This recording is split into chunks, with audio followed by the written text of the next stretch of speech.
Oi pessoal, bem-vindos à segunda parte da aula de Dogma Central da Biologia Molecular. E agora a gente vai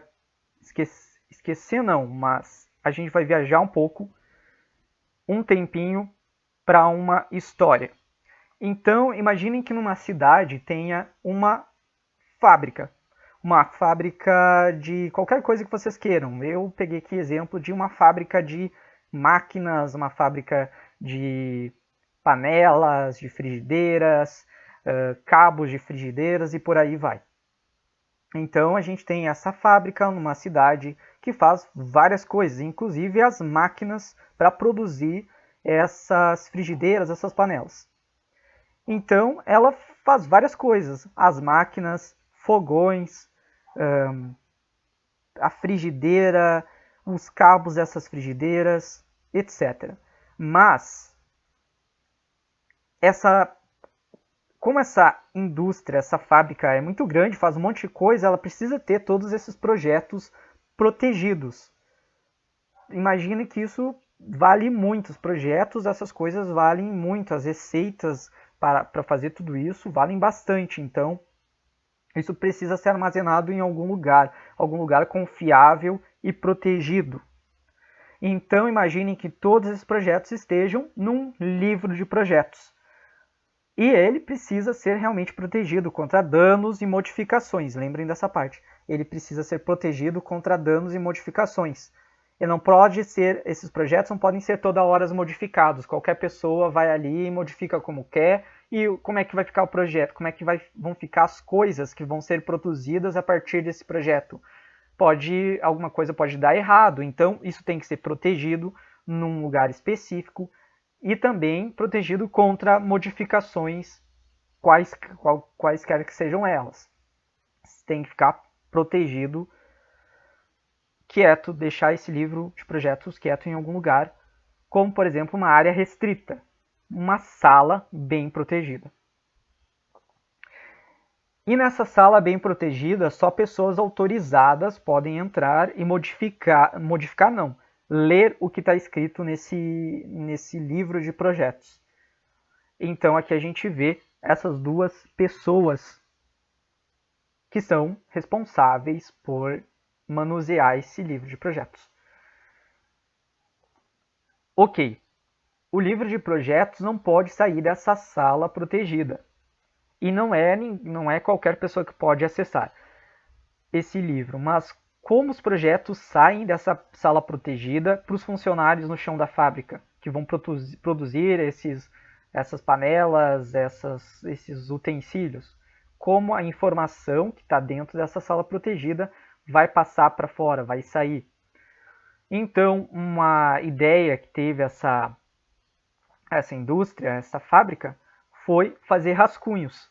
Então, essa pessoa vai lá, lê o que está escrito, né, copia as informações que está nesse livro de projetos para esses rascunhos e manda esses rascunhos, várias cópias desses rascunhos, dessas folhas, para o exterior, para o chão da fábrica, para esses carinhas aqui, então, poderem produzir essas peças, esses utensílios. E olha que legal, que interessante. Isso aqui dá para rasgar, dá para estragar, esse tipo de coisa. O que resolve o problema de deixar esse livro de projetos aqui bem conservado. Então, se faz uma cópia do conteúdo que está aqui para esses rascunhos.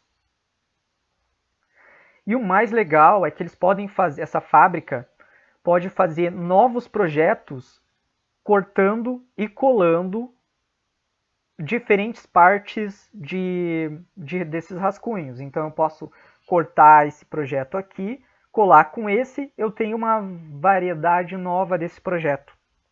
Então, em vez de eu posso produzir uma panela de pressão em vez de uma frigideira.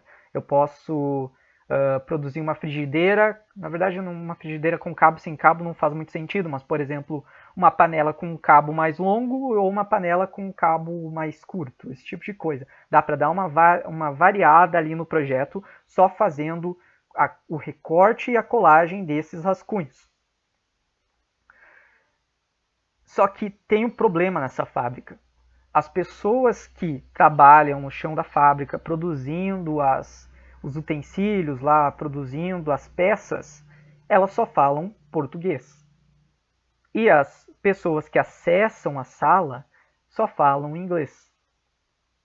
Então, como será que a gente, como esse problema pode ser resolvido? Com um dicionário. Então, usando um dicionário, dá para pegar cada palavra e traduzir para outra. Então, olha o que acontece. Um dicionário nada mais é do que uma palavra ligada à outra. Nesse caso, a gente só pode pensar em palavras que tenha uma correspondência para outra. Um para um. Então, frigideira em português é skillet em inglês. Então, o dicionário é capaz de fazer essa tradução de palavras. Então, o que eu quis contar com essa história? A gente tem a célula, é a fábrica onde tudo acontece.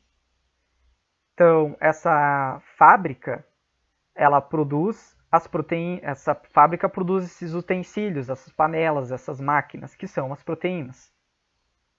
Então, a gente pode ter proteínas que fazem parte da produção de energia e modificação de substâncias dentro da célula. A gente tem a produção das próprias máquinas, que são as proteínas, a produção de ribossomos, etc. e tal. A área protegida que eu tinha falado antes é o núcleo. Então, é no núcleo, no caso das células eucarióticas, é que está armazenado o DNA, a localização do DNA. Então, o DNA fica lá no núcleo, protegido. E quem pode acessar o DNA são várias moléculas. Então, aqui, como eu estava falando, essa área protegida fica no núcleo da célula, no caso das células eucarióticas. A RNA polimerase seriam aquelas pessoas que podem acessar o conteúdo desse livro. A DNA polimerase também pode ser, algumas outras proteínas, como fatores de transcrição, e outras proteínas que participam de todo o processo que a gente está estudando, que transforma o DNA em RNA, que usa o DNA, na verdade, usa o DNA como molde para produzir uma nova molécula que possui o mesmo conteúdo, de certa forma, de informação.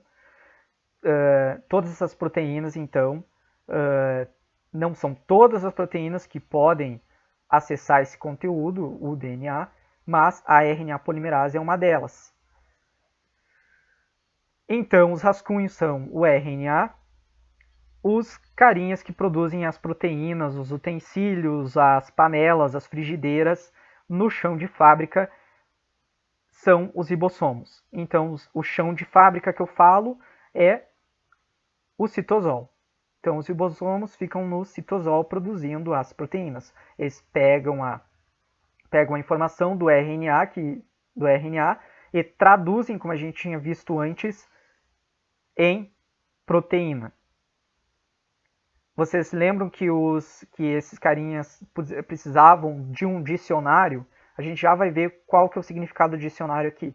Precisavam do dicionário para pegar a informação que estava em inglês e traduzir para português. É mais ou menos o que acontece nas células. Ele pega o RNA, que está numa linguagem diferente, e usa um dicionário, que a gente já vai ver o que é, para produzir as proteínas. Então, ele traduz a informação de RNA para proteínas. E antes a gente tinha visto o processo de transcrição. Então, essas pessoas aqui, que estão naquela área protegida, que são as pessoas especiais que acessam o conteúdo do livro, elas pegam e copiam para aqueles rascunhos que a gente tinha visto. Então, elas copiam, não é? Então, elas fazem a transcrição. Transcrição é uma palavra chique para copiar. Por que eu digo isso? Porque o RNA é muito similar ao DNA, só muda uma base nitrogenada. Então a gente pode dizer que a informação está sendo copiada. E já no caso do RNA para a proteína, as duas moléculas são muito diferentes. Então a gente pode falar em tradução de informação. Traduzir a informação de uma molécula para a outra. E eu tinha falado também que os projetos, que na verdade os projetos não, os rascunhos desses projetos, o que foi copiado do projeto original para esses rascunhos aqui, esses rascunhos podem ser combinados. Então, esse processo de recortar e colar esses rascunhos aqui é chamado de splicing alternativo, ou processo de corte e costura, mas a gente vê muito essa palavra splicing alternativo. E é uma das etapas nas células eucarióticas, nas células com núcleo mais complexas. Esse é um processo que faz parte da maturação do RNA mensageiro. E como a gente vai ver mais tarde, é esse processo de recortar e colar que gera bastante variabilidade de proteínas. Eu posso fazer, a partir de um projeto original, vai lá, RNA polimerase, copia aquele projeto, copia aquela informação do DNA para RNA. Daí esse RNA sai da célula. A gente já vai ver um vídeo sobre isso para entender melhor. E então esse RNA ele sai do núcleo, vai para o citosol. Mas só que antes ele ir para o citosol, ele é maturado nas células eucarióticas, sofrendo esse corte e costura, esse recorte em colagem, para produzir maior variabilidade de proteínas. E voltamos ao nosso dicionário. O que seria esse dicionário? É o dicionário da célula. A célula ela tem o dicionário dela são os RNAs transportadores. Como a gente tinha visto antes, o dicionário nada mais é um documento, um arcabouço de informações ali que associa uma informação com a outra. Então, tu tem uma palavra frigideira em português que está associada a outra palavra em inglês, que é skillet, que é a mesma coisa, frigideira em inglês. Com a RNA transportadora, a mesma coisa acontece. A gente tem aqui o RNA transportador associando um aminoácido, que vai para a proteína, com uma sequência de nucleotídeos, aqui uma sequência de bases nitrogenadas, que vai parear com o RNA mensageiro.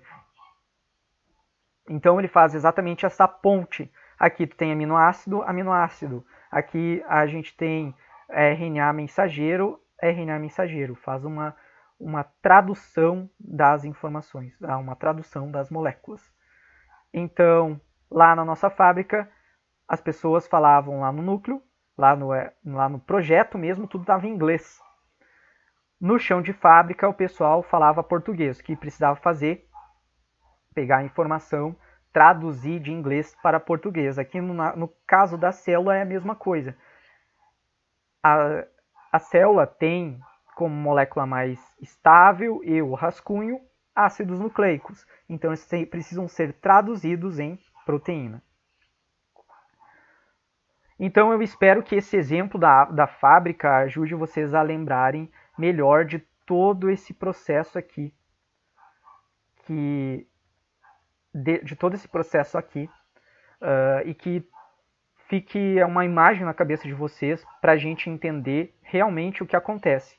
Na próxima parte da aula, a gente vai ver um vídeo de como tudo isso funciona, realmente olhando para a célula e não mais fazendo essa metáfora da fábrica. Então, vejo vocês no próximo vídeo.